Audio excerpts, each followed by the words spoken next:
Tired of how expensive and lackluster Destiny's expansions are, especially for the price? Or maybe Warframe's a little too overwhelming for you as a new player, or even a returning player? Well, there's a game in beta right now until the 25th, and it's both Warframe and Destiny in one. This game is called The First Descendant, the newest IP from the people who did Maple Story. Not that I know if it's the same people who are working on it, but it's the same company, and I find that funny. I've been playing the beta since the 19th, and I think it has a lot of potential.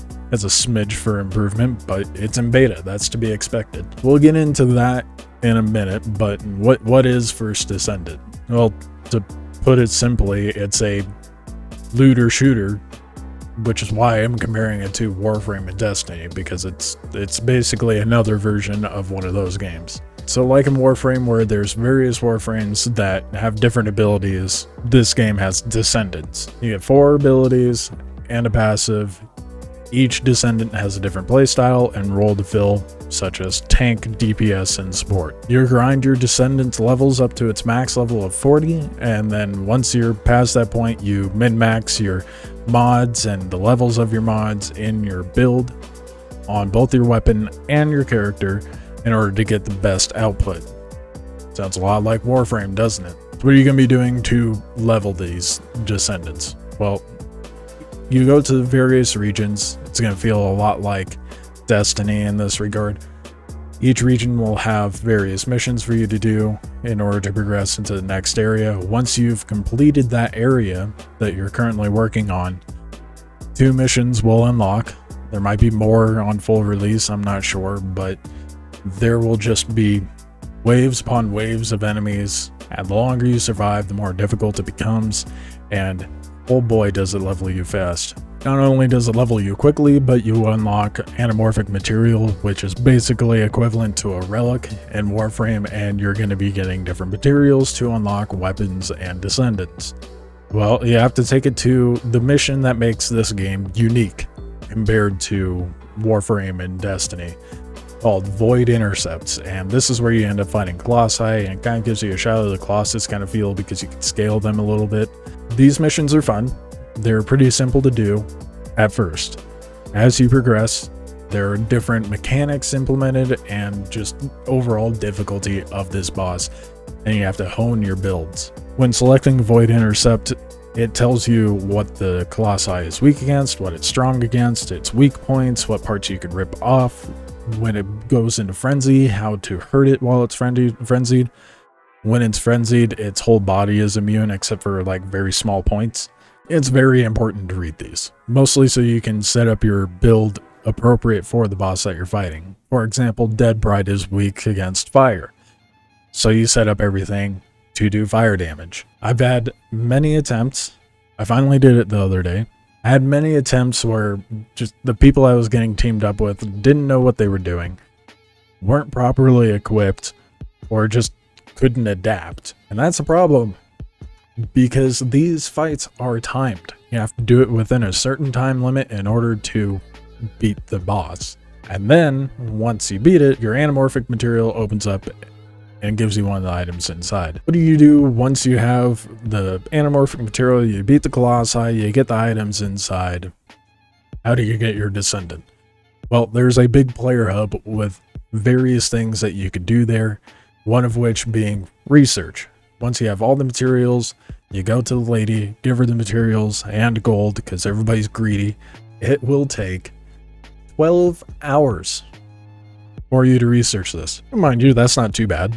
I mean, Warframe, it was 12 hours for each component of a Warframe, and then 72 hours for just the Warframe itself.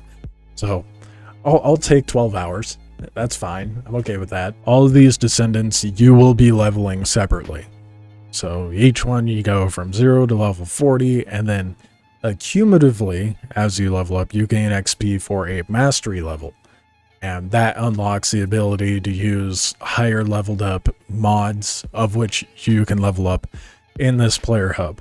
This player hub gives you access to a weapons vendor, a workbench, the guide to level up your mods, research, mastery, rank level up, etc. Just all the things. Pretty much Destiny's player hub mixed with the Orbiter from Warframe. How's the gameplay though? That's the important part. Is it good? It's very satisfying.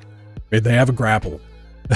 10 out of 10. The abilities feel like they're fairly balanced with the use of weapons. It doesn't feel like I'm relying one over the other. And the weapons feel very satisfying to use and have a very good variety. There's machine guns, assault rifles, pistols, handguns, sniper rifles, scout rifles, laser energy rifle things. I can't remember what they're called. Rocket launchers, did I say shotguns? You get the idea. Unfortunately, melee feels kind of weak. Like, it's basically like if an enemy's right in front of your face, you punch them to stagger them, that way you can reload. There are mods to where you can get various melee weapons, like there was one that gave me claws, there's one that gave me swords, but that's all I've come across so far. They're not bad, but it definitely feels lackluster and just kind of there compared to everything else you have access to. The mob density in areas is very satisfying. The game does a very good job of making you feel powerful as well as easily overwhelmed in certain situations once you get far enough in the game, because a good portion of it's just kind of getting you accustomed to the gameplay. Overall, I'm pretty satisfied. Is this game going to be pay to win, considering it's a free-to-play game, and usually when it's free-to-play, everyone's fear is pay to win? But that's not going to be the case with this game. It doesn't seem to be that way anyway. It's looking like it's going to be taking a very similar route to how Warframe is. Like, you can unlock everything in the game, and you're just paying for cosmetics, pretty much. I wouldn't be surprised if they're like, oh, we have a new Descendant coming out, buy it, or grind for it.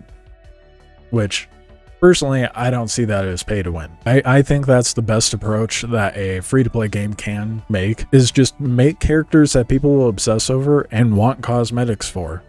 And then just sell the cosmetics and make some cosmetics done during events. Speaking of characters, you can definitely tell this game is developed by a Korean company.